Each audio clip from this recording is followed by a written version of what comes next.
Alresco. I'm here with writer, essayist, avid Boston Red Sox fan. Why? Well, I'm sure we'll talk about somewhere in this conversation. She is the one and only Kaki Olsen. How you doing? I'm doing fine. Thanks for having me. Oh, thanks for coming on. You got to put up with me for an hour. I hope you're okay with this. That is totally fine. If I suddenly look to the side and curse, it's because the Red Sox are actually playing Tampa Bay tonight in the playoffs. But it's game one, Okay. so So you're one of those kind of fans. You're like one of those guys. Like, let's go Red Sox, and then you're like, and to win, it's like, yay, and to lose, it's like, fuck. yeah. I do a little bit of both of those. And since I'm bilingual, I scream a lot at the TV in Spanish. But Spanish. my roommate finds it kind of hilarious. She has no interest in the Red Sox, but she understands that I'm very, very passionate, having grown up in Boston. Oh, well, see, it's hilarious to me because I play cards with my sister now. hmm If you ask her, she always wins. Now, if you ask her, the truth is, I don't really care if I win or lose, but usually if it's rummy, if it's cribbage, she wins. Like, she is a really good crib player, very, very good crib player. I'm good, but she's way better than me, and I'm good with that. But when we play rummy, that's a different story. hmm And I play primarily not because I want to beat her, although yeah, I do. I'm her brother. Of course, I want to beat her, right? But what it really comes down to for me is I love her reaction when she loses. I love her reactions. That's what I'm playing for. I'm not playing for anything else, right? So Yep, to it's all watch about her, the entertainment. oh yeah, no, you have to take, like, it's the little things in life that matter, right? Deep down. Yep. So for me, watching my sister rip up the score in cards after I annihilate her is hilarious to me. It is absolutely hilarious to me. Right. And of course she'll go, I don't know what you're talking about. I always win in cards. It's like, uh-huh. Uh-huh. I'll let her have it because I don't really care. Right. Because I know the truth. And for me, those moments are priceless. I will never ever, like the last time we played. It was close for a while. It was back and forth. She was actually hmm winning for most of the round. Then towards the end, I just start walking away. Just start walking away with it. I'm just hammering her, and then we go to the final thing. It's like 2 hands, and then we're done. That's it. 2 hands. And the first hand, I smoke her. And I look at the second hand. It's like, yeah, like we looked at each other. It's like, even if you smoke me, you're still losing this. Of course. She didn't smoke me, and I won by an even bigger margin. So then she just takes it, she gets this like grin on her face. She rips it into like little pieces and puts it in the coffee cup. I think if there was like matches, she would have burned it. It would have been awesome. I somehow feel you're the same way if Boston loses. Like, yeah, the world. It's like I need to hit something, but when you win, it's like, yes, all is right in the world. Yeah. And I have a very good friend who actually is a Yankees fan, and so Oh, this very public joke that the only thing keeping us together is that we never talk about baseball. well, you got the 2 biggest franchises of all time. Like, hmm I hate to break this to you, Red Sox and the Yankees are alike more ways than they're different now. Oh, I know. Yeah, they just are. I But actually wrote an essay back in college on the 2007 World Series championship. And my professor, he actually was like, okay, so this is a fantastic essay, but I'm curious, what will happen when the Red Sox stop being an underdog team? Will you still feel the need to like defend them and be interested in them? Will there ever be a part where there's no suspense? And I'm like, no, no, no. The Red Sox are the underdogs forever. We went how many years without actually winning the World Series? Nothing is certain. So the fact that they win 4 times so far in this century is a miracle on so many fronts. see, I'm a hockey guy. I'm a Yeah. Detroit Red Wing fan. I was a Detroit Red Wing fan before they were good. I was a Red Wing fan while they were good, and I'm a fan now while they suck. There's a time for this kind of thing. So I know, like, for me personally, I'm paying for like all that success, right? But there was a point from like 1998 to 2008. They were not the underdogs. They were always in the conversation to be a champion, and they won 4 of them in that time, right? So 4 out of 10 is pretty darn good, and we almost won 5, right? So it was. I look at it like. So I can't complain, and I can enjoy that little blip in history because prior to that we didn't win forever. Like we sucked. But there's a point where you just got to go, okay, we are the big bad bullies on the neighborhood. We just are, and we got to accept the fact that we are taking everybody else's lunch money, and that's the Red Sox right now. You are stealing everybody else's lunch money at this moment in time. You're just beating people down. Yeah, but it feels so good when they do. I actually got an opera singer to wear a Red Sox logo for a week after they last won the World Series because he was a huge Dodgers fan. So I enjoy that sort of thing. You do the same thing, huh? So yeah, I actually knew a guy in grade school that so he was a Philadelphia Flyer fan. Oh dear. Yeah. So our first cup, we swept them. Not only did we beat them, we swept them. It was hilarious. And so I have another buddy. He's a Pittsburgh fan. So me and him go back and forth all the time. Pittsburgh's a good team. Pittsburgh's a respectable team, and they're at the tail end of their prime now. But they've had a hell of a run. They're a great team. I can't knock them. Philly, the whole time, has still sucked the whole time. So every year I made him. So this guy is like twice my size. So I'd get him. So wearing a my size Sergei Fedorov Detroit Red Wing was like hilarious. Right? Just personally hilarious. And I had to one year suck it up and wear a Pittsburgh jersey. Right? That's fine. I can. He who gives the humiliation must take the humiliation is the way I look at it. Right? But I will never forget that year. I could have worn the year I wore the Pittsburgh jersey. I could have worn a Pittsburgh and Philadelphia jersey because that was the year Detroit went out early in the playoffs. One of the few years they were out really early, and I'll never forget it. I looked at him, and we actually looked at him. It's like, this is the year you like. Now, grant you, every year he took the bet prior to it, I handed him his ass because I just knew his team blew chunks. But that year, he went farther than I did. So it was like, okay, you know what?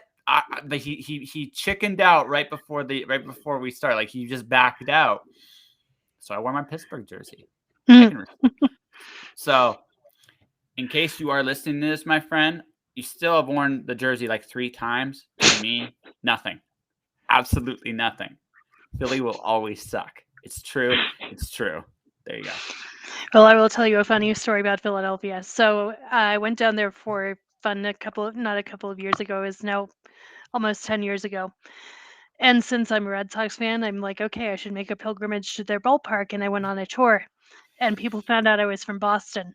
They're like, okay, you guys are so proud of the fact that you went 86 years without having a World Series title, but we have lost 10,000 games in our entire history. And I'm like, you have something to be like aggrieved about. Congratulations. At least they stand out. Hey, listen. Yeah, I'm like, congratulations on being massive losers. We've lost, the big time, but you guys lose consistently. Like, that's awesome. It's like you lose all the time. We just choked. That was our problem. We would just choke, but you would lose all the time. 1 second here.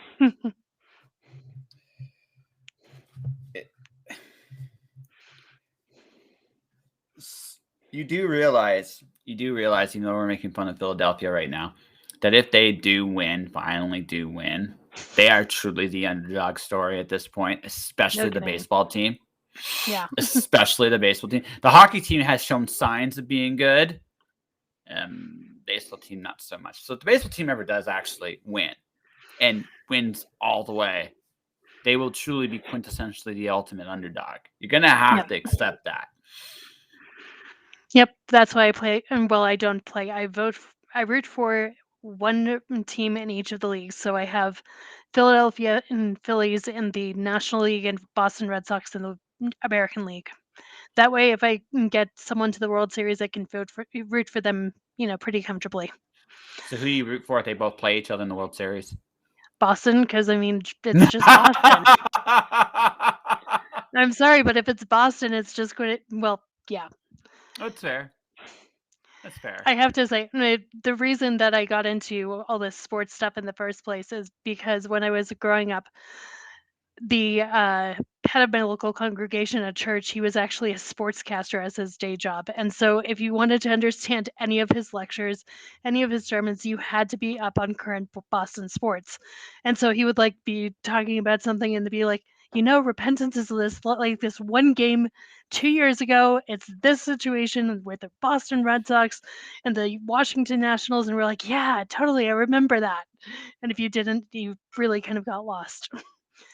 No, But now that, it's been how many years since I've, hung out with his family, but I still remember like what it felt like to like relate something godly to the Boston Red Sox. And so, of course, it became my religion. that's amazing. Anyway, That's did not mean to absolutely like take amazing. up 12 minutes of our time No, talking it's about okay. how much Hey, all whatever. the This sports this teams. this this, It's this is just going amazing. whatever. That story alone is so freaking cool because you remember those sermons.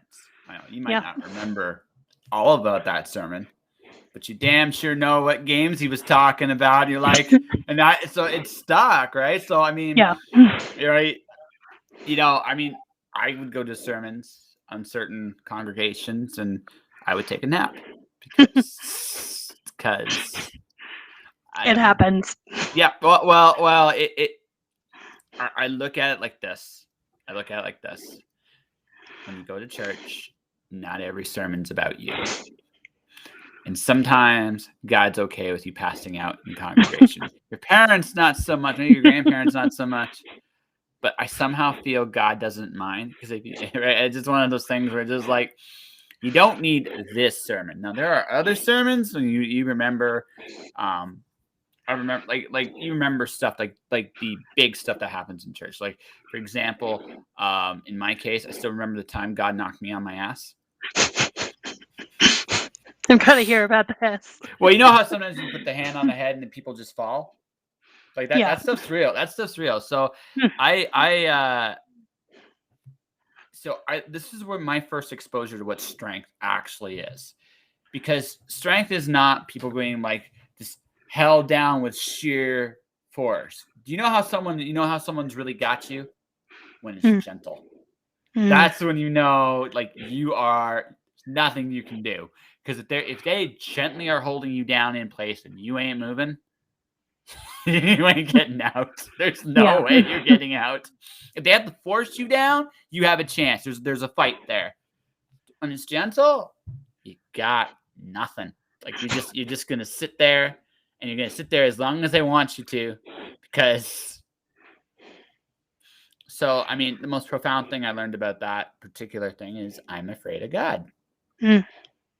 That's not an unwise thing. Well, in the Old Testament, fear was equated with respect. So I always think of it that way. Well, I just tend to think of it like this. This is just how I look at it. There are forces in the universe you should respect. They're just it's not like fear is, oh my God, he's gonna like wipe. No. It's not necessarily that kind of fear. It's more like I am a very tiny, insignificant thing in the universe. And that's a good thing, I think, overall, because I'm a fuck up, and I admit it. But it's humbling to it's like when you look at a mountain.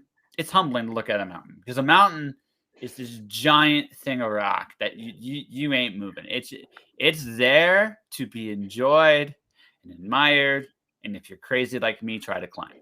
Right. That's what it's there for.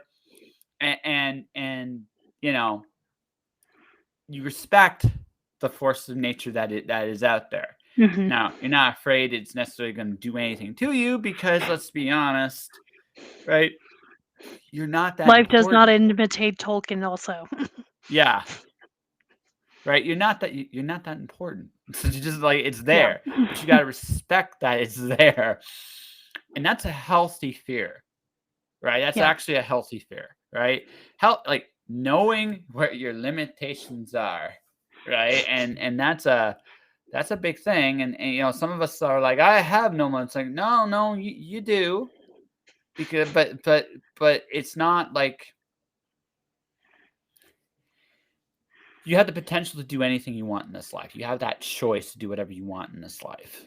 And there are consequences to everything you do and you take. But the thing about it is, right?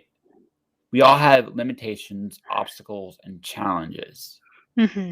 And recognizing that those things are there aren't a bad thing because you can overcome practically all of them, honestly.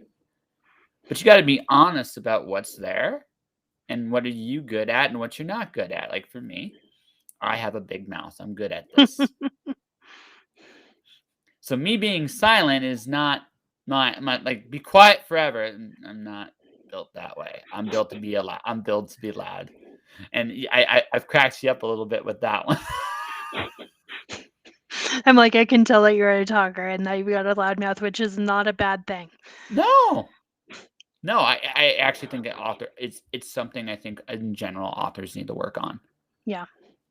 Well, I was so when I grew up, I was speaking of things that you know you're good or bad at. So I had to do speech therapy when I was in elementary school, and I had these people when I got to middle school and high school who really took advantage of the fact that my speech therapist told me to speak clearly and enunciate everything. And this being Boston, the response was mostly, "So what are you, retarded?" Well, then I went and I was a missionary for 18 months, and they assigned me to speak Spanish.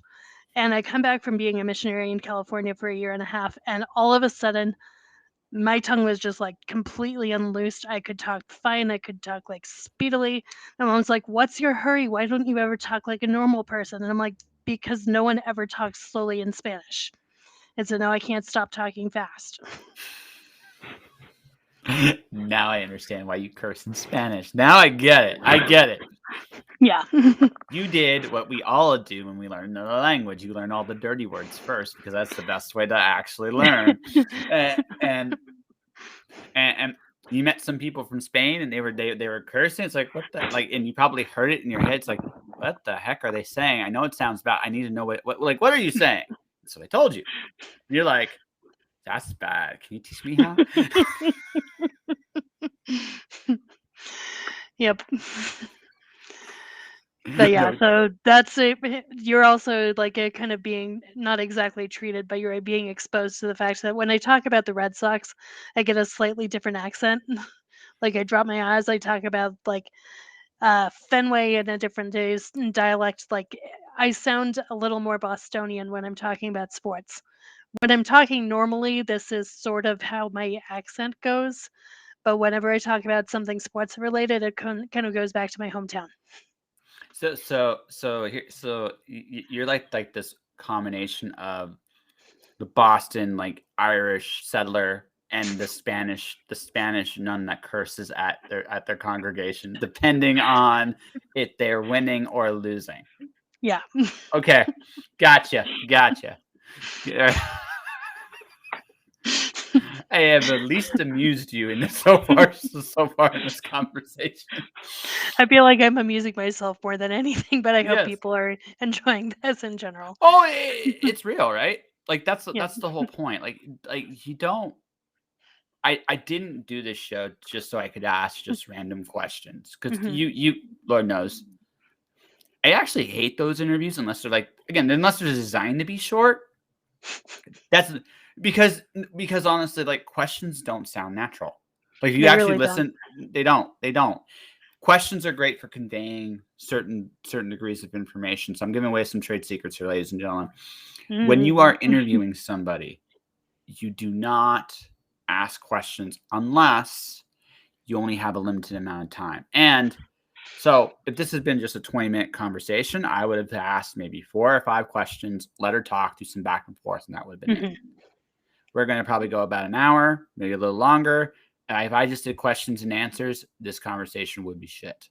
And I'm just being honest, because it's not real. It's so not, and this is just fun to have a dialogue. Yeah, it's just like it's just not. This is real.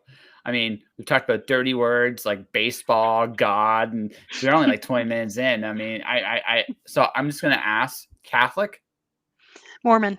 Mormon? Okay. Yeah. I lived in the Mormon community for 2 years. Mm-hmm. It was interesting. So I just gotta ask, because this was unique to where I think this was unique to where I was, but I gotta ask this. So I work with this author who lives in the Mormon community. I didn't know it was a Mormon community until I was literally in the van on my way there. So that was an experience, let me tell you, from my perspective. But I'll never forget that I was invited to play baseball. So this is what I did. You'll love this, right? So so the first pitch goes across the plate, and I hear strike 2. I look, what happened to strike 1? Right? Yeah. Okay, so this is just unique to this place. Okay, strike 2. Second pitch, I hit it, I foul it, and I just go shit. Everybody just stops. I make no apologies for who I am. This is me. If you don't like it, I'm sorry. Right? The beautiful thing about a curse is, 1, it feels great to do it, and 2, everybody understands it.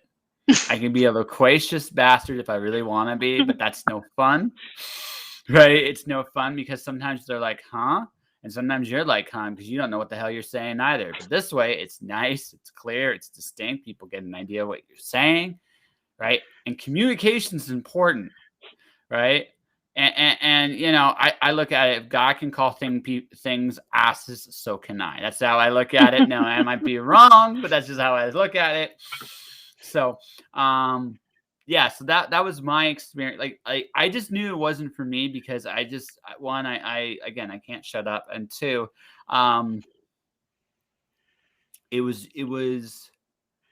the Bible verse of new wine fitting into an old skin. Just doesn't that's what it feels like to me. My relationship with God is pretty like, I am who I am, and God just deals with it, I guess. I don't know. Like, just it's just one of those things. And I learn and grow accordingly. I don't fit a particular mold, and I never really have. So it was an interesting experience for me. Yeah. But you know, it's one of those things where I just was like, so the baseball thing I did was unique then. But it's unique. It's not every, because I used to call this Mormon baseball because I've never seen anything like this in my life.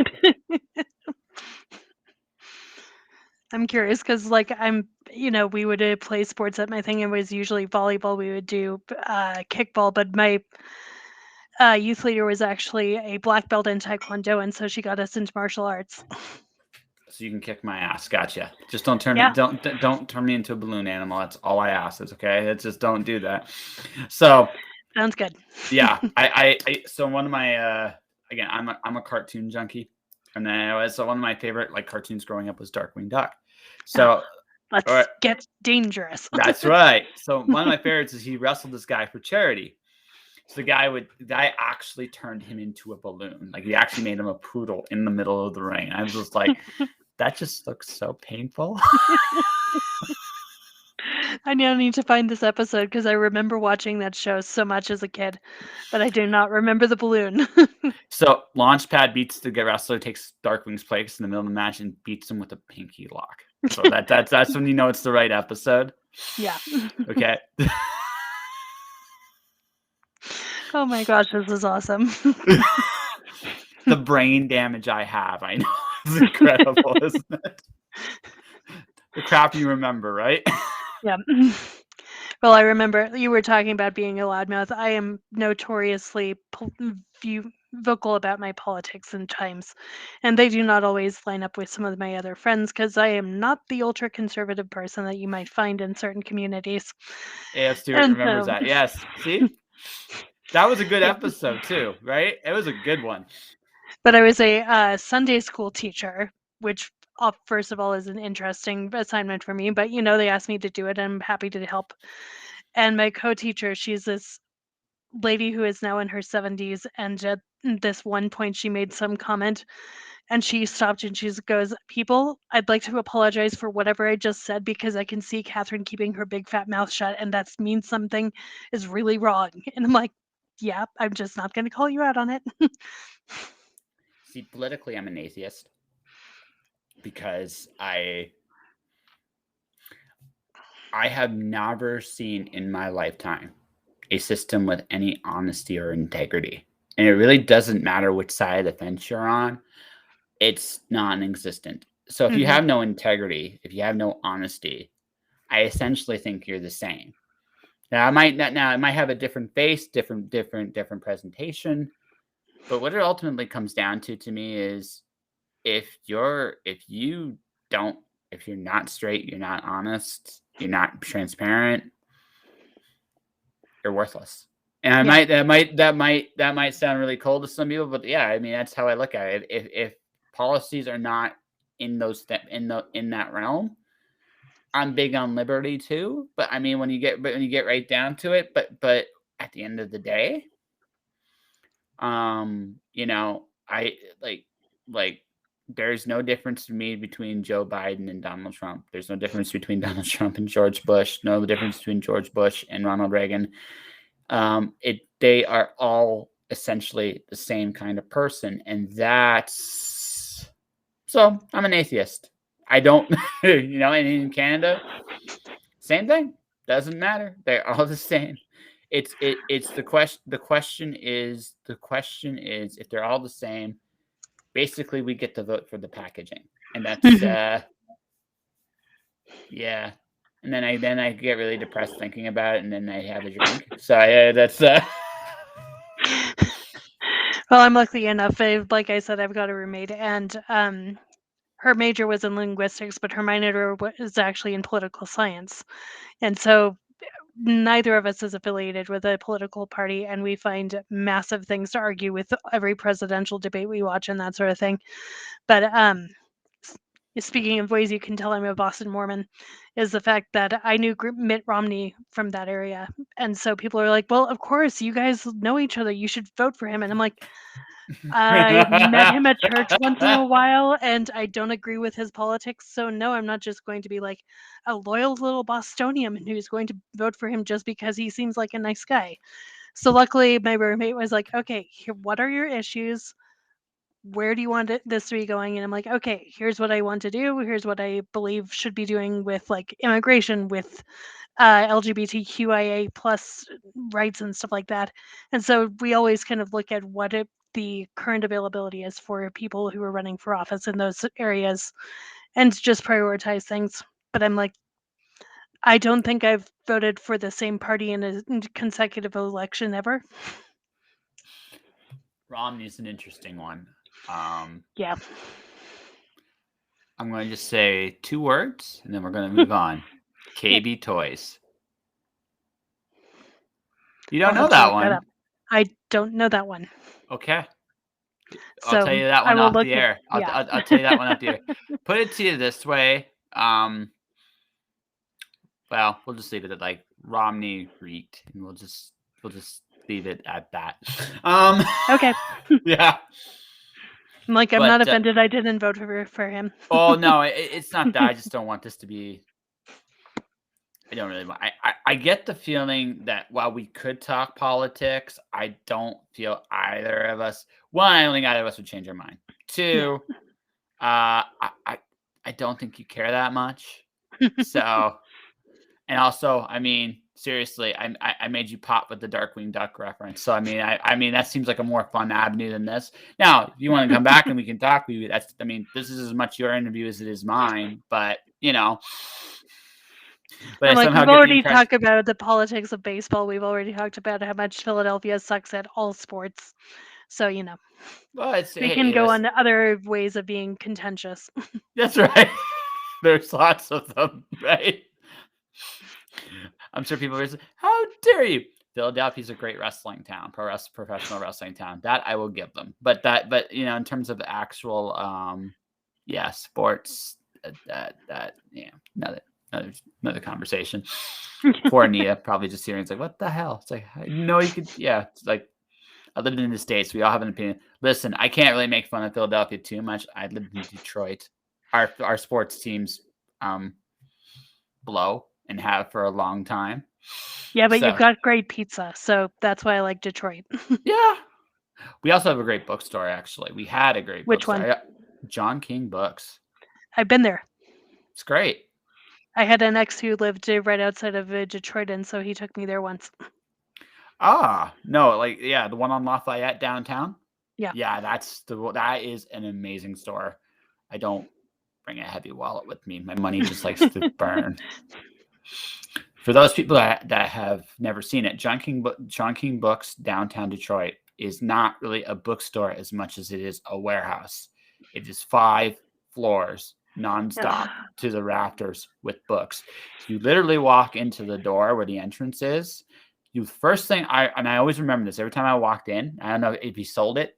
There would always be a Decline and Fall of the Roman Empire volume set right at the front. And it's an old one. It's not a new one. It's an old set. And I remember seeing that. It's like, I would love to own that. I cannot afford it because God damn it, they were pretty. They were such pretty books.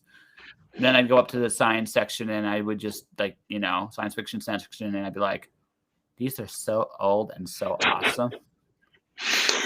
Well, I have a local bookstore called Hideaway Used Books, and this one day I was in there and I found a copy of The Hobbit illustrated, and it was a version I hadn't gotten before. So I decided I was going to get it, and so I walk up to the register, and the co-owner, he's like, "Hey, do you like Tolkien?" And I'm like, "Yeah, a little. My dad read it to me when I was 8 years old, and I've been obsessed ever since." But he was like, "If I ever find some Tolkien stuff, I'm going to like put your number on file and give you a call if it's interesting." So he'll just like call me up and be like, "Hey, I just got this. Do you want it? Here's how much it is," or that sort of thing. So I have like random copies of stuff from like the 60s or like first American printing of this one obscure book of poetry that I like a bunch of people have been trying to find. So it's lots of fun, and they're usually between like $20 and $60. And you're like, yes. And then you're 2 years later, no, why did I do it? And then you looked at it and it's like, it's so pretty and it's mine. Well, like they also have one of the things that I'm surprised they actually found a buyer for. Someone found a signed copy of Twilight and they had it on sale for $75, and I was like, no, thank you. But this one night, I actually had a concert tickets to see Itzhak Perlman, who is one of my favorite violinists. And I got this message 20 minutes before I had to leave that they had a signed copy of a book by one of my favorite authors, Diana Wynne Jones. And I was like, okay, if I skip taking a shower before the concert, I can run down to the bookstore, get the book, come back, and see Itzhak Perlman. And I managed to do it with like 3 minutes to spare. So that's like pretty much a summary of my priorities in life. It's okay. Here, I'll show you something I picked up at a Value Village that I'm a big fan of. I can't see what the text is. Michael Moorcock's Hawk Moon. My favorite Eternal Champion series. Because it's Elric's more has got a bigger like lore to him because he's got so many more books. And Quorum's interesting because he did a sequel with Quorum. But I just love the simplicity of Hawkmoon. I think it's just one of these really cool universes he imagined that is just like filled with just so much cool stuff. Like the jewel in the skull, the fact that he has this like essentially this chip in his head that he doesn't do what he's told. And then this is how it starts. He's sent out by this evil empire to do this. It's like, what a bunch of sick sons of bitches. Who would do that to somebody, right? And like Hawkmoon goes through this like epic journey, and then you come back and you see the empire is just falling apart in tatters at the very end, and you're like, I was hoping for a slightly bigger battle, but it was such a cool journey the whole way, and it was it's just a fun series, right? So that's the kind of stuff I grew up reading. Diana Wynne Jones is incredibly underrated. She's actually she's very, very good. I think she's in one sense, and I say this like the prototypical author career. I don't know. like people say they want to be Stephen King, like in book sales.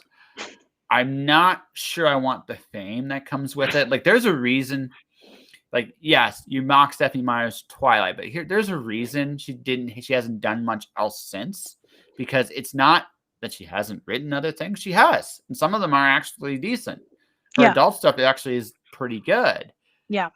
but she's always going to be the Twilight author, and and the fame that comes with it. Like, I have a book that I have signed by her because I actually do enjoy her latter stuff sometimes. But The Host, which is her first book after the Twilight series, I absolutely loved it. I mean, It's good. Twilight was fun to read, but I never actually got emotionally involved in it. The Host, I cried 3 times the first time I read it. So I'm like, that is the book by her that I'm going to keep a copy of and sign on my bookshelf.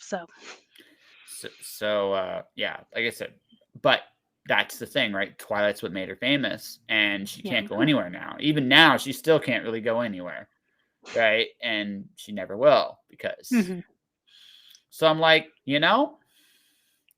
so there's this so I'm a big comic book guy. So one of my favorite comic books is Transmetropolitan. So I haven't it's read about. that. It is a vulgar, filthy book. It's just it is one of the most vulgar, filthiest thing. The first line will give you a bit of the tone for the series. It's a little thing called "Up a Goddamn Mountain," and then the next scene is you see this naked man answering a phone, going, "Contract? I know, like, no, you guys can't bring anybody up here. You can't even hit man after. You bastards die if there's actual oxygen in the air." And this is how the story starts, okay? And then on the other phone, it's like, so not that kind of good contract. The book deal, you owe us books, right? And so Spider Jerusalem, which is the main character's name, which just tells you a bit of how how much of the character he is already. He calls his polisher the whore hopper, and it just gets like weirder from there. It's on these like weird things. But the thing is, the caveat is he's a great writer, but only if he's in the city he absolutely cannot stand, and he's also famous there. So my favorite one scene in the whole series. There's a lot of fun stuff in there, right? Some of it, like I said, I can't even describe on the air because it's just such. It is so freaking random and awesome and wonderful. And this is where I get my warped sense of humor from, is reading books like this. But there's this thing where he is accused of breaking a taboo in this subculture in the city. So he's in a bathroom hiding out because he's got all these weird things, the convergences happen around him, right? So they take a blowtorch and they cut like a perfect circle into the John he's hiding in. He's like, "Can I not even take a shit in peace anymore?" Right? And that's the thing. Like people don't get this. Like the very top of this industry, the very, very top, is that you will never be able to take a shit in peace again. And call me crazy, I don't want that. What I want is, you like my book? Cool. Do you know who I am? See, this podcast is going to get me in trouble someday, I think, because more people are listening to it, more and more and more. Eventually, people are going to put a face to the name. "Oh, you're that asshole," or "You're that idiot on the air." So yes, I am that idiot on the air. And then at that point, I may be living in a magical bubble myself. Who the hell knows? But fame only has one purpose, and that is to make you more money, right? That's it. And if it's not doing that, it's absolutely worthless. Yeah.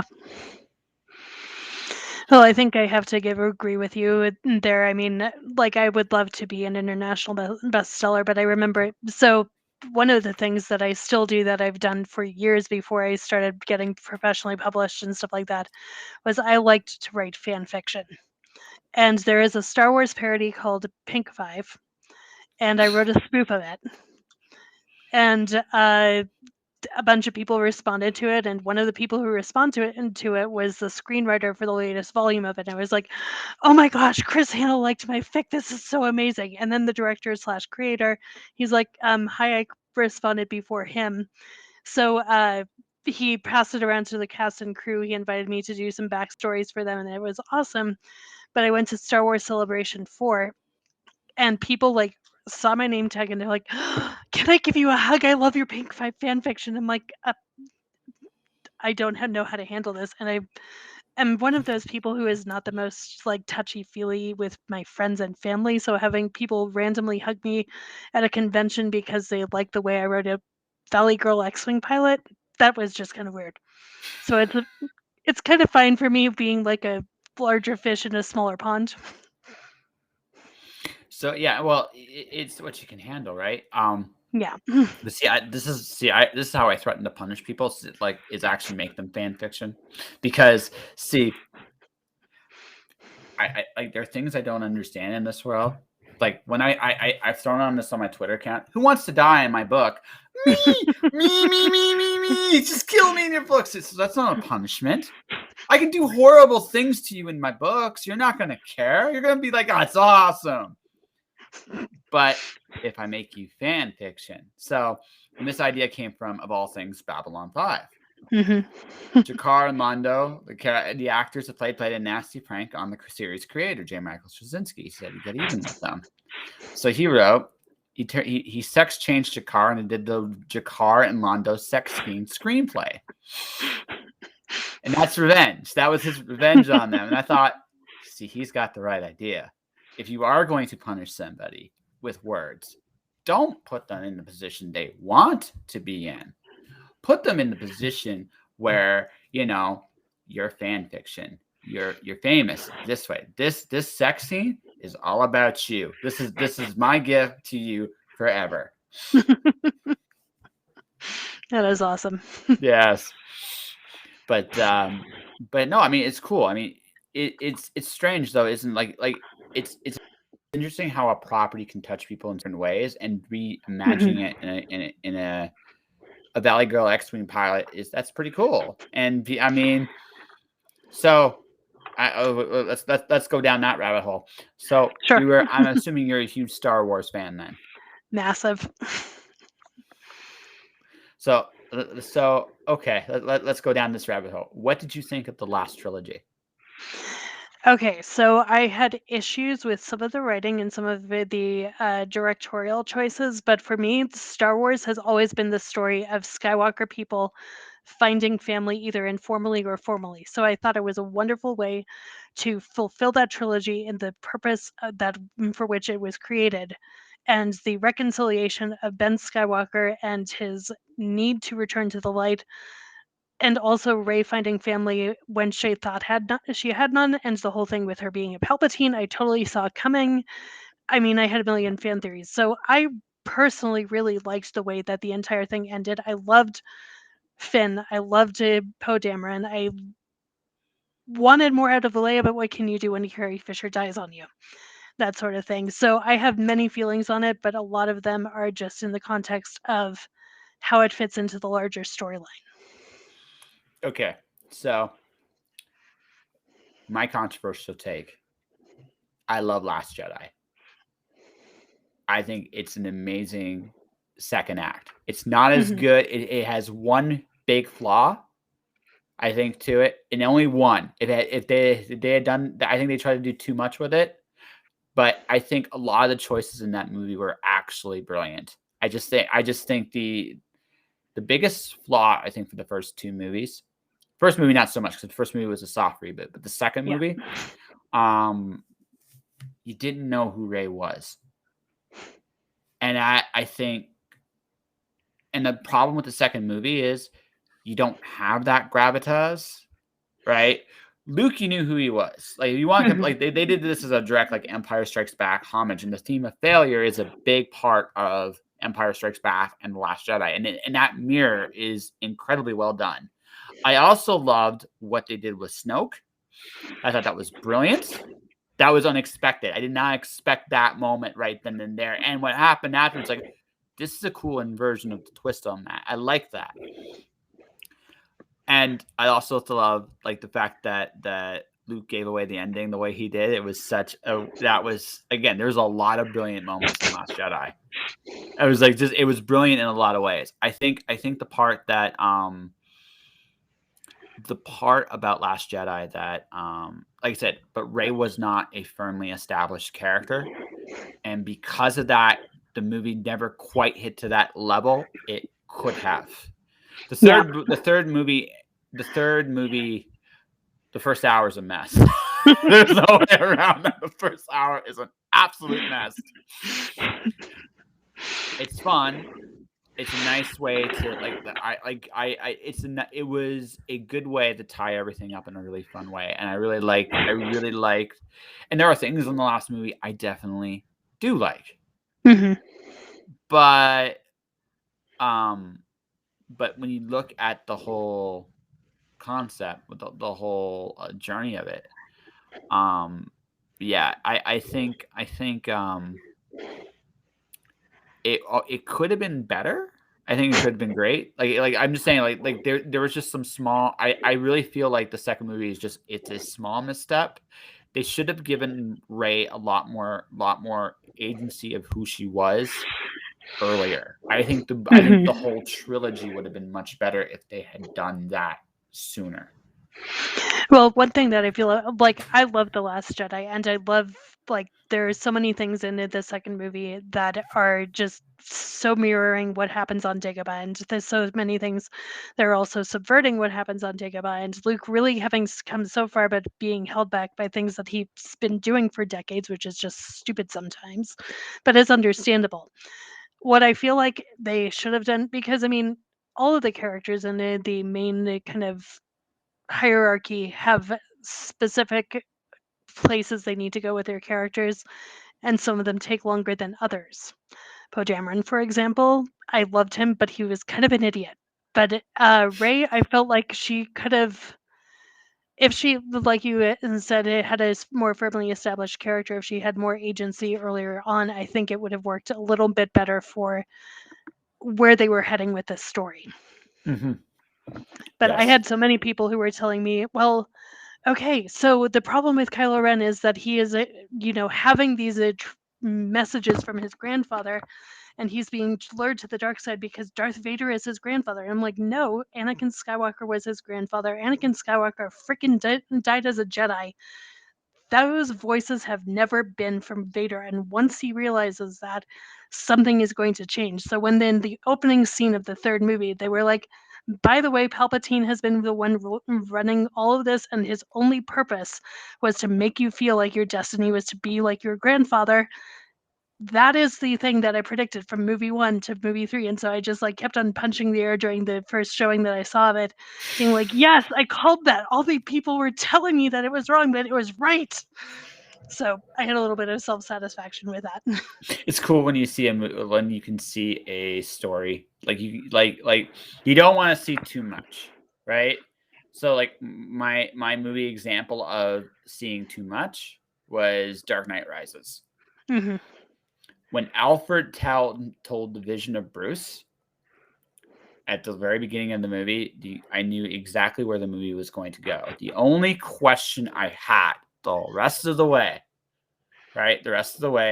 is which woman would he end up with at the very end? I wasn't sure at that moment, looking, and that was it. That was the only question I had.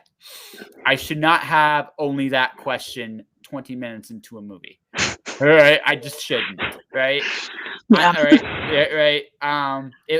So I mean, I can enjoy parts of it. Like I thought Bane was a brilliant casting choice. I think the cadence that he brought to that role was really, really good.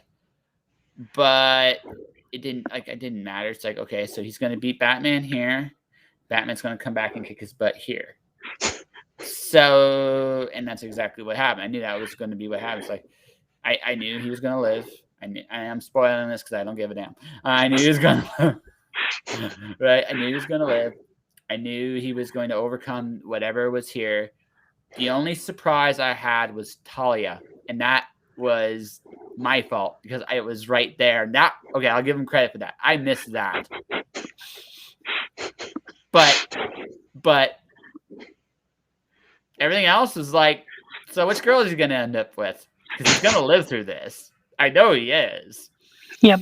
Yeah. So, like you don't want that. Like you like good storytellers hide where they're going a little bit better. Have you seen Westworld, the current series that's going on? Not the old movie. I'm not cool. I'm sorry. I don't want like I gave up television. Like I honestly gave up television about 5 years ago. Just to tell you where I'm at. Just to tell you where I'm at in terms of. So I have a DVD set of Fairytale. I have 2 full sets. Like this is big. It took me a long time. Like it's taken me about 4 years. But there's 11 of these full sets. I've watched 9 of them in 4 years. I'll get to 10 probably this weekend, right? Just because I want to get there. But yeah, no, I how to put this? I've walked away from television as a general rule of thumb because I'm always creating my own stuff at this point, number 1, and number 2, television bores me as a general rule of thumb. Well, my roommate. It's not, and by the way, it's not to anyone that makes shows. It's not that. It's the fact that I construct my own stories, and I've done do it a lot. So, and television by and large is the most predictable. Yeah. Of all the storytelling tropes out there. Now, that doesn't mean it's bad. There's some great television shows I know that have come in the last few years. I'm just not cool. Well, so in Westworld, there is this mysterious gunslinger who's played by Ed Harris to great effect. And he has this absolutely iconic scene in which he does basically a massacre with a Western version of the Rolling Stones painted black in the background. And throughout this series, he has interactions with this one character, and they keep on playing variations on this painted black theme. And you're like, okay, so is this just like the bad guy theme? Is this like it symbolizes a relationship with that? You finally figure out who the man in black actually is. And I had to repent a lot of the things that I said in response to that because it was absolutely so shocking because it made sense, but I did not see it coming. So that for me is where good storytelling kind of goes, where you can see that it makes sense because it's been set up so well, but it still catches you off guard. And that it doesn't happen to me a lot. I more often see things where I'm just like, okay, well, here's my theory in first scene, 20 minutes in. Of course, that's how it turned out. Because you're brilliant and stuff. Woo! I also have to understand storytelling, and people are very unimaginative. Ooh, I felt that one from here. Ooh, felt that. So it's again, television. It's not television's unimaginative, like specifically television. It isn't that it's unimaginative. It's also you serve many masters when you're doing like movies too. You're serving many different masters when you're doing this, which is why like you can still appreciate some things for what it was. Like the last movie I saw, actually saw was I think it was Avengers Endgame actually in the theaters. Right? Now, I'll never do that again because I will never watch 22 movies to get a whole story start to finish ever again. Hats off to Marvel for doing that. That's a hell of a feat. But it was like going into these movies, as much as these movies are fun and engaging and entertaining, they're not rocket science. They're not. Like you can see where certain things are going to go, and it's fun to kind of have those subversions and expectations and stuff. What I loved about Endgame in particular, though, it was a celebration of Marvel getting to where they're at. It was such a neat and wonderful celebrations. Like this is where we started, and look at where we're at now. And it wasn't like it wasn't even done in a way that was ego stroking. It was just like you go back and kind of just see like, well, this is what we were thinking here, and you're like, this is incredible. Like you like honestly like there's some incredible things and there's some fun things in that movie. But if I'm looking for like a great, deeply nuanced story in one movie that's fantastic, I'm gonna watch Citizen Kane, because that is amazing storytelling all the way through, and or I'm gonna watch even something like Rocky. Rocky's a simple story, but it's told really, really well, right? Right. So, and that's the thing. Like most of these mediums today they're not trying necessarily to tell that kind of story, and there's nothing wrong with that. What you gotta understand is, who are these characters? What are they doing? Pardon me. And kind of what's the master being served? And you gotta understand, like, in terms of, if I want high end quality content, honestly, I'm going to play video games. And that sounds incredibly dumb, but the truth is, I'll get way better stories. Yeah. Yeah, I'll get way better stories in a video game than I will on television. I just will. And I get to interact with these stories too. So I almost feel like I play a role in the story coming to be. And that's the other thing too. I had to make a choice: television or video games. I chose video games. So some people will look at me and go, "Huh?" It's like, well, that's why I'm on Twitch. So one of the things that I like, just very vaguely doing a tangent, but so I was talking to a friend earlier. She and I are the ones who do our Tolkien podcast, and she made a comment that J.K. Rowling has never had an original thought in her head, and I'm like, well, crap, she's not going to like the stuff that I've written, because 90% of my stuff is fairy tale retellings. And one of the things that I remember very, very clearly about my first book, it was a Swan Lake retelling that was set in 21st century Boston, just because I watched Swan Lake and went, this would never work if you were a teenager who had to have class in the morning and you were up all night being a human instead of a swan. And so I wrote this thing, and I had this very paradigm shifting ending to it, based on the original content and the various endings that they've had over the years. And I sent it into my publisher, and they were like, this is a wonderful book. You're really articulate. We enjoy your prose. We enjoy the plot. The characters are engaging. You can't do that ending.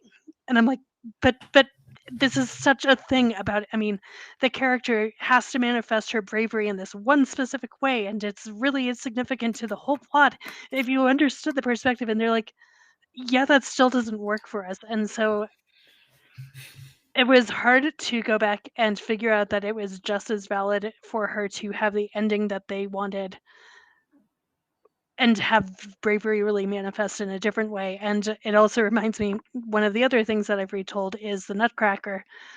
And that one wasn't hard because of the ending. It was hard because I wrote this entire story on request by a publisher, and they said, everyone else in this anthology has written an action and adventure, and your story is about a girl getting through the death of her mother.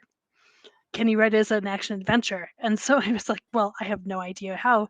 And so it was hard to kind of insert a storyline that seemed really counterintuitive to what the original purpose of the story was. But in the end, it turned out to be something that was very germane to the actual process of grieving her mother, that she took action in this specific way that led her on this action adventure in the end.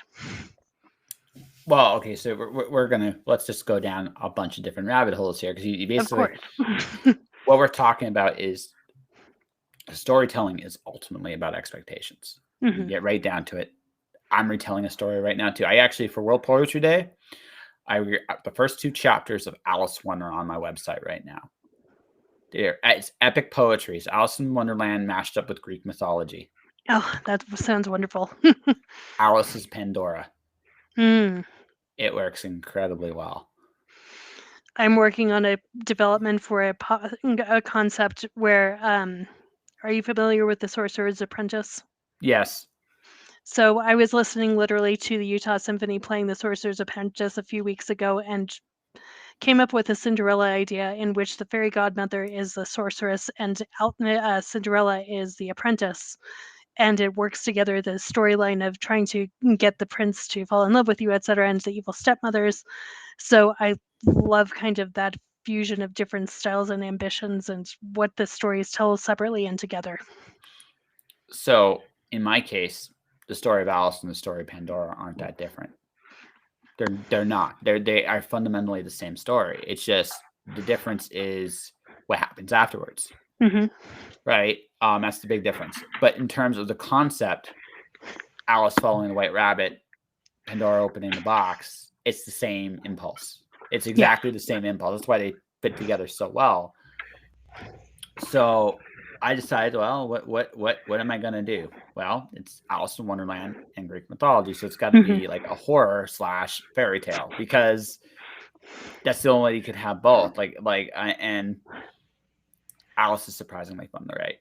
Very, very, very, very fun to write because it's and also the way I did when she opens the box, a certain Cheshire Friend's inside her head, so it's hilarious. I have so much fun with the banter between those two, right? So, but it's one of those things where I realize like you're playing with expectations. There's certain expectations that's going to happen with Alice. There's certain expectations that's going to happen because it's Greek mythology.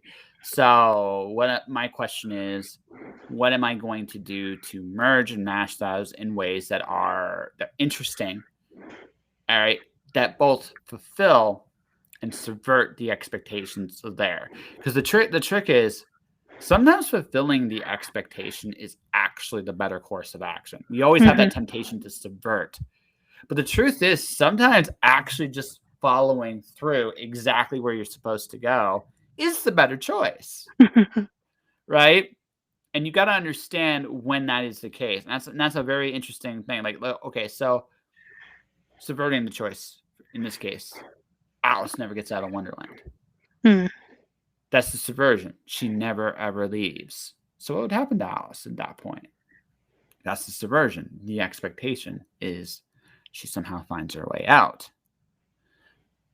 Not spoiling too much, but again, if you just listen to what I talked about, there's a there's an obvious path I'm following because it makes, I think, more sense and it's a more interesting story to tell. Right? And that's so my job then is how do I fulfill expectations and still take you on a wild ride the whole way through? Because you don't care if it's the same thing or if it's different. The end is almost irrelevant. It's almost irrelevant. The journey has to be the fulfilling part. Right? Now, I don't necessarily want to do a Dark Tower Stephen King ending because that was cruel. That was really, really cruel.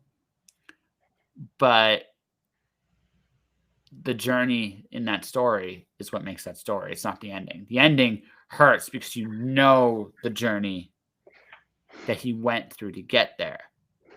But that's just it, right? You know the journey. And it's the journey that makes the impact, not the destination.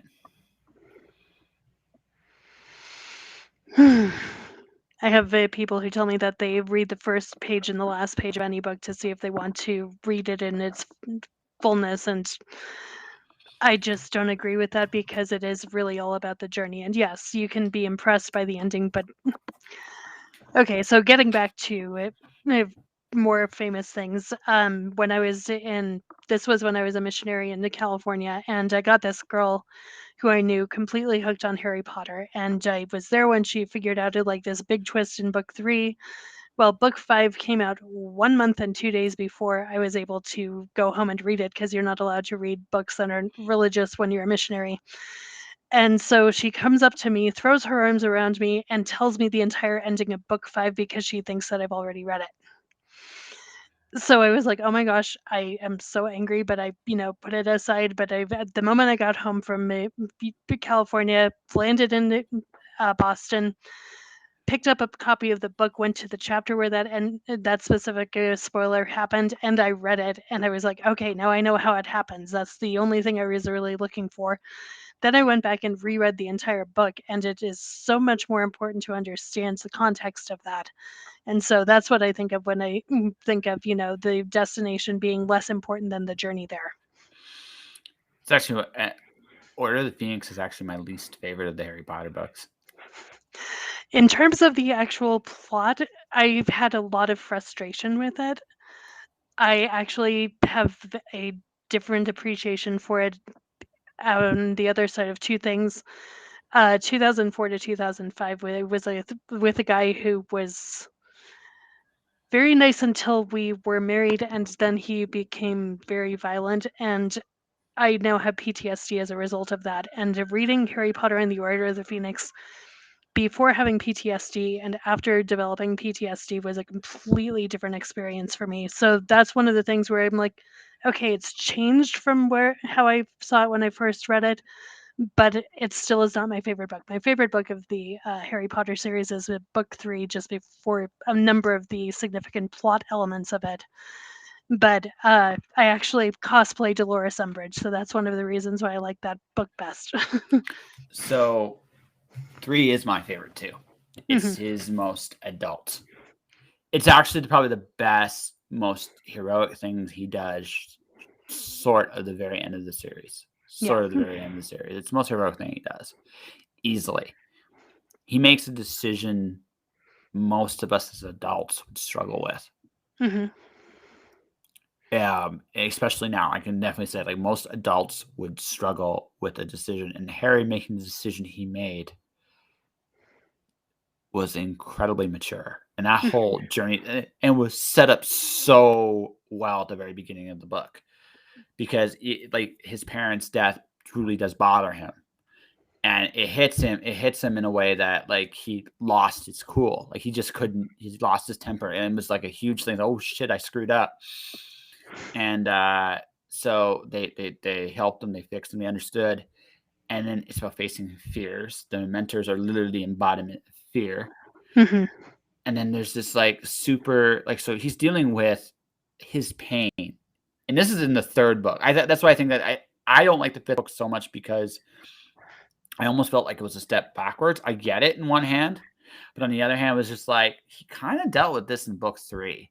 All right. And he just dealt with it in a different way. Right. But book 3 is so well done. You see his own weaknesses laid bare as a kid that would cripple adults. And then he gets one of the most adult situations you'll ever run into. And he makes an incredibly heroic choice. Yeah. And it's like, what happens afterwards doesn't matter. That moment was set up so well. So beautifully well done. Like Goblet of Fire is okay, Order of the Phoenix is okay, but 6 and 7 are really good. I think the last 2, Deathly Hallows and well, man, I always forget what the 6th one's called. Half-Blood, yeah. They're smarter books because you understand because this is the part where Harry is no longer a kid. Right? 4 and 5 are kind of I get it's that awkward transition, and I get that. And there are some things, especially in 5, I love seeing the payoff in 7. And I will admit you need 5 to get to some of those payoffs. But I love the best things about the Harry Potter series to me is it's not when Harry's making decisions as a kid. It's when he has to behave most like an adult. When the pressure's on him the most, he's actually an incredible human being. Yeah. And that's what makes him such an endearing character. It's not his powers. It's not his abilities. It's not him even fighting he who must not be named, blah, blah, blah. No, it was the fact that he had to deal with some incredibly adult, like he made an adult decision at a young age that would cripple most adults. Yeah. On top of that, he has a very, and this does resonate with me a lot, is he had the unique ability to resonate and see his heroes as human beings, and also people he didn't like, also as human beings. He. I don't know if he ever, like, I'm going to have this tiny spoiler here, but I think this is important. This is an important thing. I don't know if he ever learns to like Snape, but he definitely learns to respect him and even admire him in spite of everything they went through together. As far as Dumbledore goes, the last book might as well be who really was Albus Dumbledore, because that's a big part of the final book. And it's Harry now making all the decisions. It's Harry now being the adult in the room. And that's an incredibly interesting thing. And that's why the last two books are so good. You see you get all the cool little payoffs of everything from the previous books. But more importantly, you get to see, again, Harry Potter's, the strength of Harry Potter as a series, especially when you go past book 3. It's not that it's his ability to be heroic as an adult when he shouldn't be. That's what makes him such a good character. And 3, 6, and 7 are him at being an adult. And it's great. I remember one of my favorite parts of book 4 is actually the Priori Incantatem chapter is the name of it. And there's this moment where he is hiding behind a gravestone, hoping that Voldemort will not kill him. And he is thinking he's not going to die crouching and waiting for death, and he's going to stand proud and tall, and if he dies, it will not be in fear of Voldemort. And I'm like, this is an incredible decision for him, and he's a freaking 14-year-old. Why are they asking a freaking 14-year-old to make this kind of life and death decision? And that's one of like the most stark moments of adult heroism that I see in those books. But you were talking about Harry being the adult in the room. In book 3, chapter 9, I decided that my pet theory was book 7, but specifically the lightning struck tower in book 6. I was like, this is going to happen. This is who's going to do it. And it's because Harry has to be the one in charge. He has to be the one making the decisions. And it's the only way that he will be able to defeat Voldemort. And so I was so glad for that payoff. Like I said, when I have theories and they actually pan out, I really get excited. Like my theory with Snape was dead on. My theory with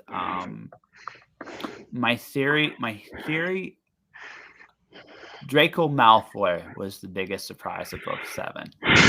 That was genius. Was genius. And I was like, unbelievable. But here we are.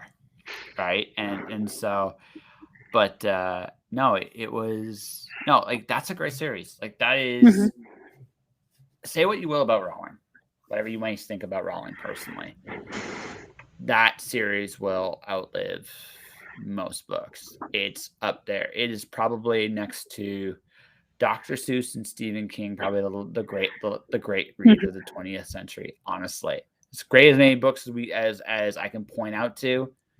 I love me some Ray Bradbury. I love me some. Okay, you're gonna hate me for this. I read Robert Jordan first, so I never got Tolkien the same way because of it. Jordan ruined my Tolkien experience because I read Jordan first. Yeah, I can see that having an effect. Yeah, I love The Hobbit.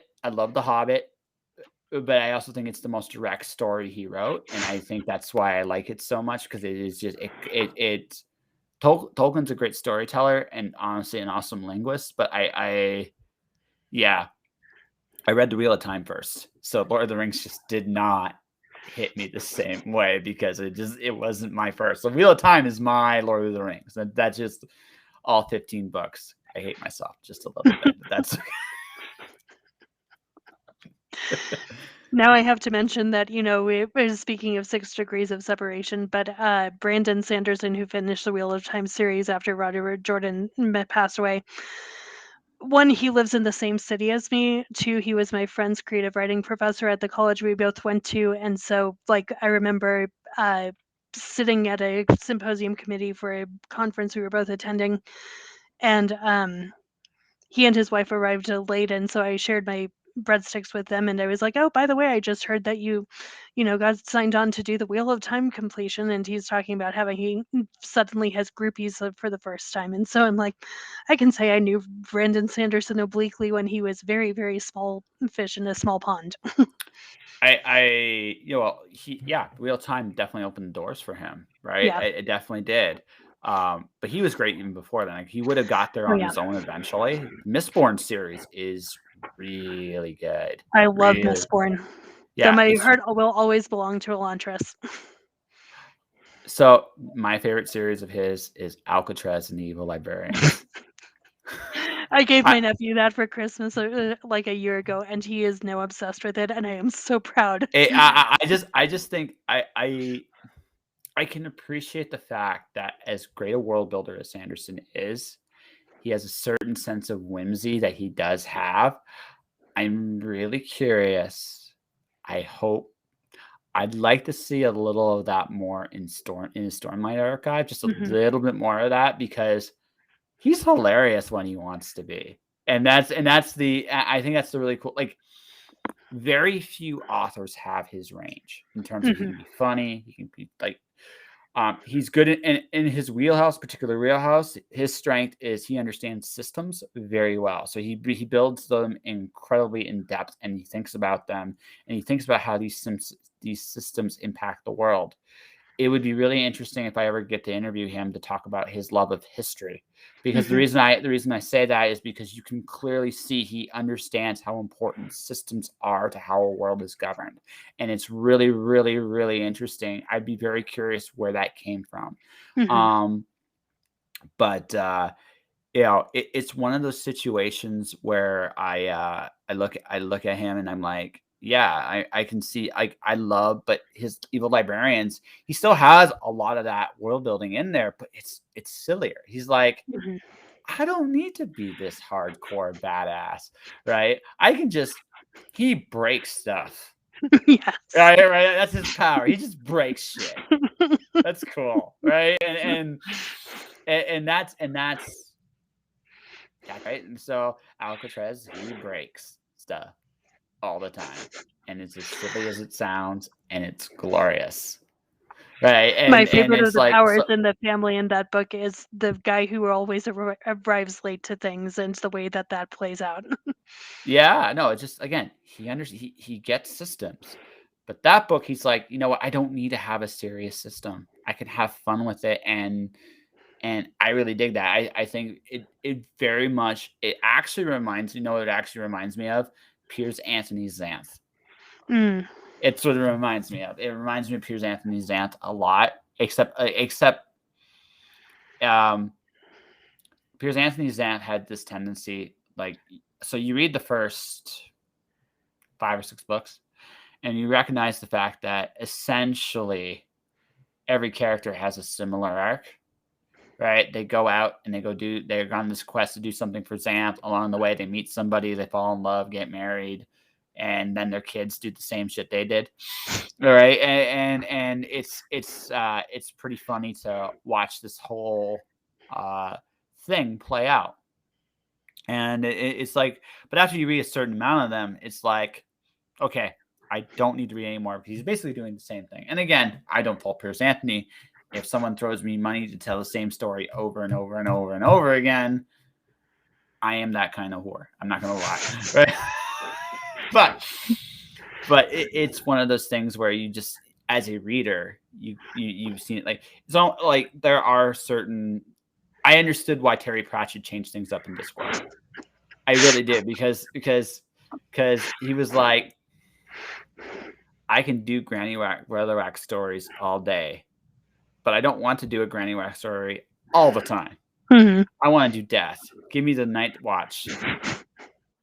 And every once in a while, I have to do Rincewind. Fuck. But I mean, but that was that was it, right? He would separate, so you would get all these different characters. Looking back, the Night Watch is still my favorite group. They Oh yeah, are they're Sam Randy Vines all the Weatherwax way. is number 2, right?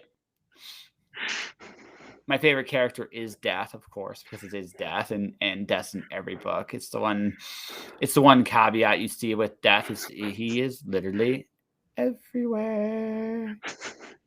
And hilarious when he shows up because you know exactly when he shows up. You get the joke before sometimes the characters he's talking to gets the joke, and that's the best part, right? But Now I have to know if you've been to Foyle's bookstore in London. I have not. I remember, and so I got into Terry Pratchett when I was a freshman in college, and the following summer I was on a trip to London, France, Germany, and I ended up almost stuck in Belgium this one time, but that's another story. But I was asking the people at the hotel, like, where would you recommend I go find books? And they were like, okay, here's this place on Charing Crossroads called Foyle's Bookstore. It's a pretty big place, you can't miss it. So I walk in and I said, hi, I'd like to know if you have any Terry Pratchett books. And the sales girl just points me across the way and she's like, that wall. And I'm like, okay, so they're on the shelves on that wall. And she goes, no, that entire wall is Terry Pratchett.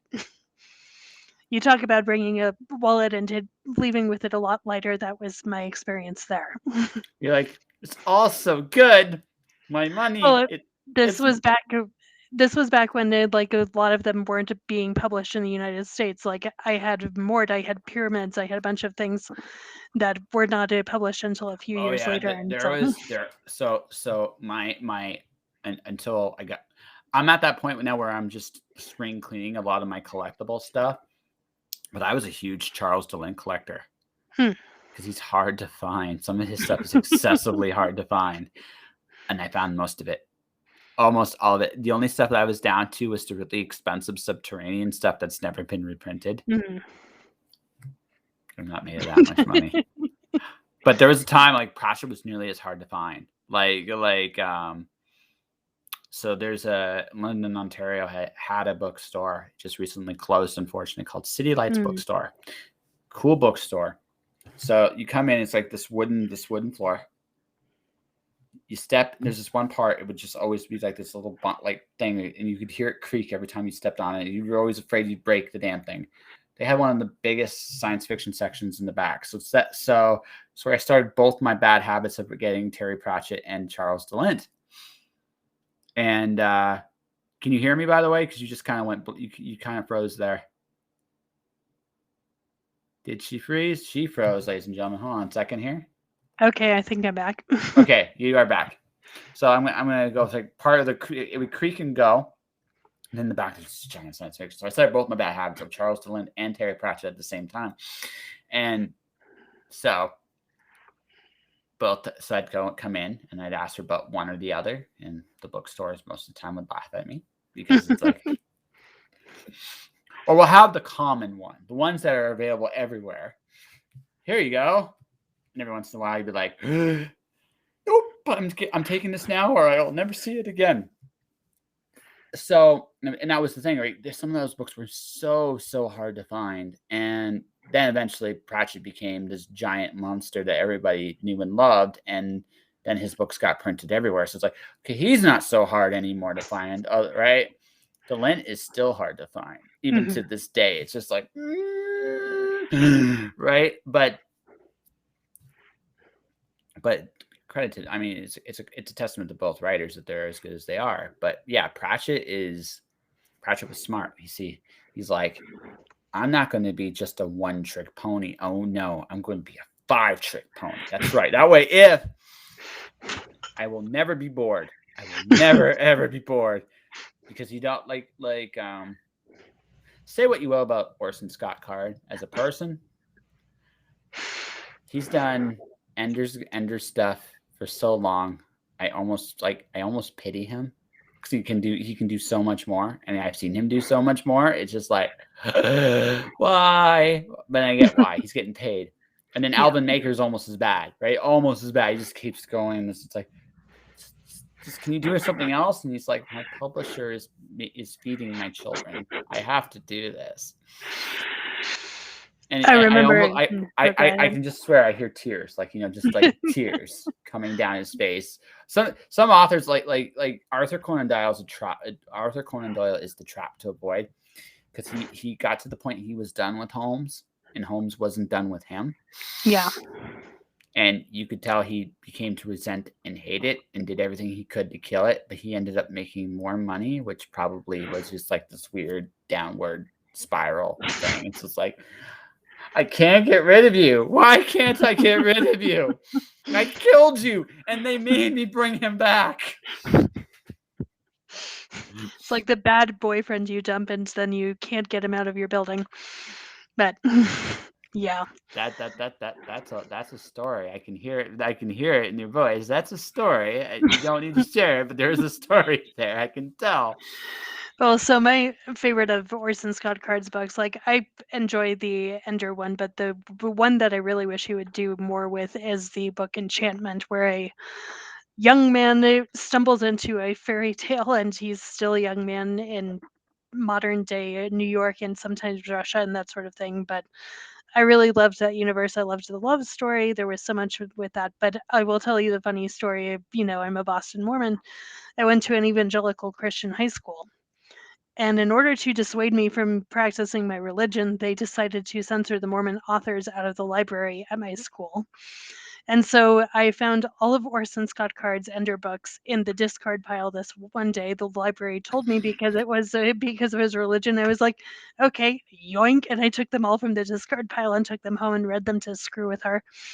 And I had Orson Scott Card actually sign those copies of the books, and he thought the story was hilarious. And I'm like, glad you took it well. Well, yeah, no, it is hilarious because they actually guaranteed that you would read them, because Yeah. one, they forbidden them for you, which is always a bad thing, and two, they literally gave you a present. It's right Yeah. here. You can steal them now because no one's going to look for them anymore because they're going to think they're gone. Well, I went back to Not that my I'm high school encouraging for stealing, ladies and gentlemen. I went back for homecoming a couple of years ago because I'm still really good friends with some of the teachers and like especially my music conductor. And so I stopped into the library to see what it was like these days. And first of all, it's like 4 times the size of the library I had back then because I added a new wing to school. But I went over and I found Brandon Sanderson's stuff under the shelves, and it was like, are they aware that he's also a Mormon? It's like I can't tell if they have a more progressive librarian or they just haven't done any reading on his biography. Like, yes, BYU is home to both Orson Scott Card and to Brandon Sanderson and Stephanie Meyer. Yeah, and Brandon still teaches there, from what I understand. So I mean, His that's stuff is just impossible to get into the classes for. yes. You yeah, you literally have to have photos of the warden with a walrus. That's the only way you're getting in, folks. Not that I would know, but I think you enjoy the fact that I'm equal parts terrible and blunt. Pretty much. Yes.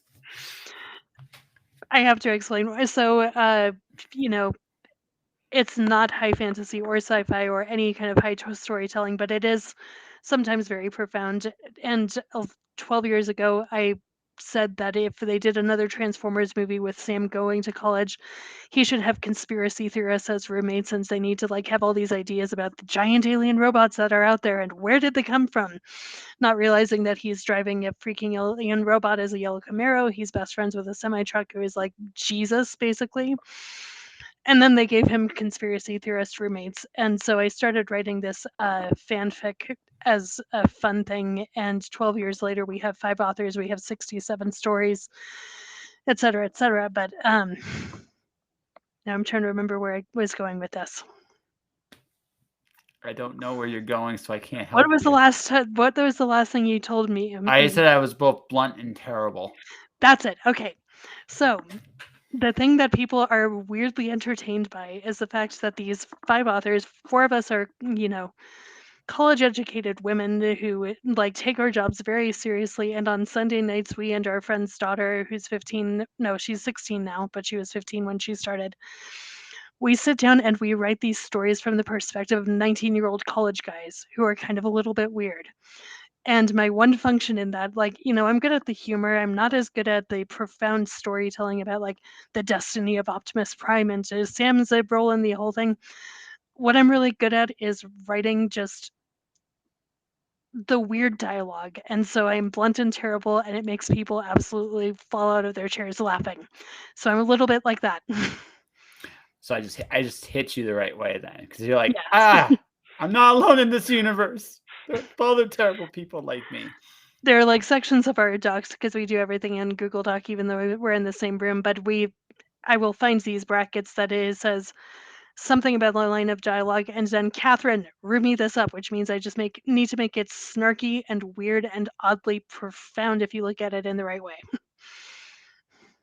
Nice. No, I just. Well, here's the thing, and this will be the last thing, maybe before we wrap up this very wonderful conversation, that I feel. I get the feeling if we were meeting in person, I would be making you laugh because I would be swearing at you and doing all these terrible things here, and you're like, why am I laughing so damn hard at this guy? Why is this so damn funny to me? And here's why. Because it's not perfect. Mm-hmm. We're used to this idea that we got to be like this certain way and act a certain thing and be a certain way. So it's oddly refreshing when someone just doesn't give a damn. Pretty much. Yeah. Also, you're quite a lot like my best friend from high school named Jess, who is honestly the same way. It's not perfect, but it's really interesting and refreshing. Yeah, you just like I said, you got to reach people. You got to reach people, and the best way to do it is to be yourself and to find that authentic you. So because again, now I know what part of the world you're in, so I'm not gonna browbeat that, because really, you can figure out where Brandon Sanderson lives if you really want to. I'm not going to tell you. You're going to have to work at that. Although small 6 degree of separation myself, I'm friends with one of his beta readers. So, well, speaking of small degrees of separation, one of my good friends is Orson Scott Card's niece, and that's how he got to endorse Elantris. yeah, wow, that's neat. Now that I did not know. Not entirely surprised. I almost want to call you guys the Mormon gangsters, but the writing community there is actually pretty tight knit, and I know that you guys really do look at each other quite a bit. I know that, and I know that because of my experience with the author. I knew because he was connected to some of these people, not all of them, but some of these people, and it's just like, yeah, no, there's just that thing about community. You find like-minded people kind of going for the same thing, and you try to help each other out, because that's just being a good person, quote unquote. Yep. Mostly. Sometimes, but you know you're loved when they can make fun of you. But that's when you know that you are truly loved and accepted in the group, because that's when they can pick on you and you're not in tears and they're not in tears. They're not being mean about it. They're just picking on you. You know you're loved. Amen. Amen. Hallelujah. But yeah.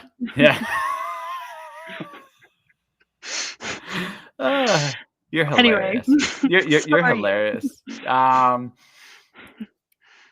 You gotta talk about your books at some point here. Like not your fan fiction. I mean, grant you. We've talked about my ridiculous tendency to rewrite everything, mostly Tchaikovsky ballets at first. There's not, you know what, and that's your jam. I am not going to judge. Paul Anderson is one of my favorite sci-fi authors. He did Shakespeare in Space. You know what? There's nothing wrong with that. If that's the right, you find your jam, whatever that is, and you just roll with it. Yep. Right. Although I have to ask, so what's your fast? Because enchantment, because card. So it sounds to me you have a fascination with Russian literature. I have a fascination with a lot of Russian things. I'm a huge fan of depressed Russian composers, which is what got me to Tchaikovsky and Prokofiev. And honestly, my mom is a piano teacher, and she introduced me to a composer named Dmitri Shostakovich, who is this wonderful music, but was also very, very aggressively blacklisted and persecuted by people who were working under the orders of Joseph Stalin. And so I just love so many things about Russian culture, Russian history, about it, the people who worked under certain regimes and people who fought against it, that sort of thing. My favorite Russian right now, what I'm doing for one of my series is I'm researching the Night Witches from World War II. God, those are scary women. No Awesome, kidding. but they're scary women. They are scary women. I swear I know a couple of their descendants because they almost have the same. Russian women are tough as nails, man. They are tough as nails, and I say that in like affectionately. They are incredibly tough women, and you know they had to be. There's just a fire in them and a passion in them that are very, very much things to be admired. But at the same time, you don't want to be on the wrong side of that. I ain't a stupid man. I ain't a stupid man. I like. But I don't fear death, but remember that like it wouldn't be gentle. But I think again there's the other end of it where it's so like terrifyingly savage that you just don't wanna. That's the which is right there, ladies and gentlemen, in a nutshell. Well, right now I've just come out with a book with Scott Ashby, who's another author, that's called Miracle on Deck 34 and Other Yuletide Tales. And it is an advent calendar of sci-fi and Christmas stories. We tried to do others religions, but we were asked to not do cultural appropriations. So I respect that. But it's 2,000 word or less story per day for each day until Christmas. And we have everything from Santa being a time traveler and a space traveler at one point. We have little green men being the three wise men. My favorite is my version of the Night Before Christmas, in which Saint Nicholas is a droid, and that was lots of fun. But I'm also working on a murder mystery because after writing so much happy Christmas stories, I needed a break from that sort of thing. You need something nihilistic. Yes, except it's I had an entire universe drop into my head one day in which I realized that there could be a place where ghosts have just as much legal rights and humanitarian rights as the living. So I have them coexisting in a town, and a social worker discovers a little girl haunting her house, and she doesn't know where she came from. And it turns out that she needs to find this little girl's dead body somewhere in the United States and give her parents closure and bring the serial killer to justice, etc., etc. Sounds like fun. And yeah, and my favorite one that I really need to get going on is it would be something that fans of Terry Pratchett would enjoy, but it's called Here There Be Humans, in which dragons have been in exile for years, and they are scattered throughout the world, and this group of young dragons who don't know any better decide that they want to go out and reclaim their lost kin. Except there are these bloodthirsty, murdering monsters who will kill you if you are seen in their lands, and they will elevate the person who kills a dragon to be king, and they're called humans, and so they are terrified of meeting a human. They finally do, and it's a princess who has special needs and is a little bit afraid of humans as well. So that's the one that my nephews keep on asking me to write, but I have to find the right voice for it first. Reminds me a little bit, this is going to sound like a weirdly odd comparison first. My favorite like princess dragon story is the Paper Bag Princess. I haven't read that yet. It's a picture book, old school picture book. Mhm. Basically, the pretty princess gets all her stuff singed and basically fights a dragon in a paper bag and wins. And the princess, because the prince that she was fighting for or doesn't want her at the end, it's like, oh fuck you. Basically, is because it's when it's funny. I think I always tend to think that you find out who your friends are when you face adversity, and that's just the way it is. And friendship's truly a rare thing. And I say that not as a bad thing. It's just what it is. As far as it goes, though, I mean, I really love the ghost story. The ghost story sounds like an amazingly good time. As far as Christmas goes, I've written 2 Christmas stories based off Christmas carols. Silent Night. My favorite, though, is The Little Drummer Boy, because writing that story taught me a very, very cool lesson, and I've always remembered it. Most people don't realize this, but Little Drummer Boy is actually a gift exchange. The drummer is giving Jesus a song, and Jesus in turn is giving the drummer a smile. If you really sit there and think what they have in common is, at that moment in time, both are giving the other everything they can possibly give. So in that really cool moment, it's like, that's brilliant, right? And it's not the king. It's not a story of a king showing appreciation, but rather it's 2 people in a manger. One going, I got nothing to give you. All I got is a song. So I gave you a song. And the baby's like, well, I don't know if baby knows anything at this moment in time, but baby certainly has nothing to give himself other than maybe poop. So let's so he gives him a smile. And that I thought was like, that is the coolest gift exchange. And if I hadn't written that story, I never would have realized it. You might like a song by Hillary Weeks called God Bless Your Way, about a beggar in Bethlehem who is being turned away from every door, and he's given a blanket by one person and a loaf of bread by another, and then he finds shelter in a stable, and it's a similar kind of feeling to it, but you might like it based on that gift exchange idea. Yeah, I would. I think I would. I like, little things matter. So, when's your Christmas book coming out? Last week. It was released on October 1st because that's apparently the best time of year to release a Christmas book, but it is available on Kindle, on paperback. It's also available in other formats. If you go to electric-scroll.com and look for my author page, which is Kaki Olsen, Kaki Olsen. That's my family nickname, and it's what I put on all of my books. So can you say that again slower? Electric, like hyphen. Yes, scroll. So like a scroll of parchment, but it's electric, so it's electric Like hyphen scroll. Like that? Yes. Excellent. I'm just doing that so people can go to it and find you. And the name you go by? It is Kaki Olsen. All right. Yes, correct. Excellent. I almost know what I'm doing. I swear to God. So how can people find you? We're excited.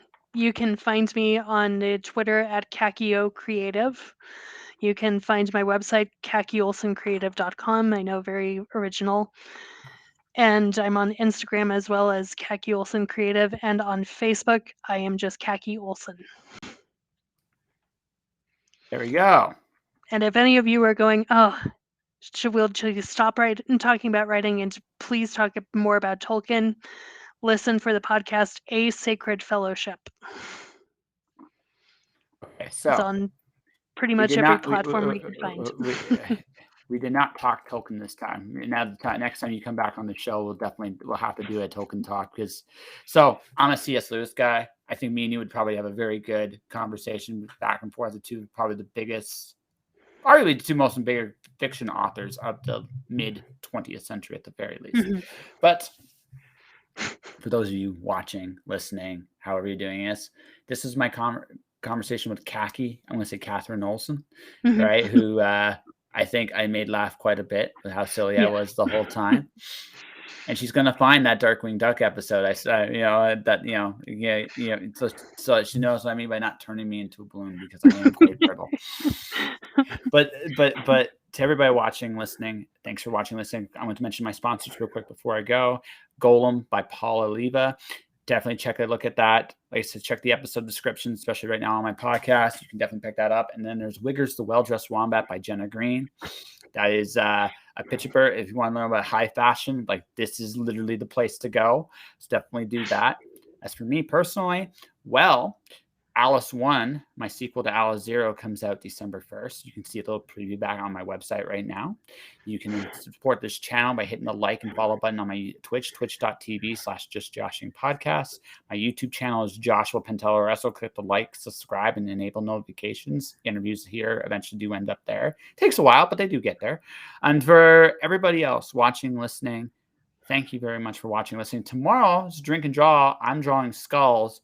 My guest is my sister, Rachel Penteloresco, the card-playing person that may or may not react very well to winning and losing, which we mentioned at the very beginning of this episode.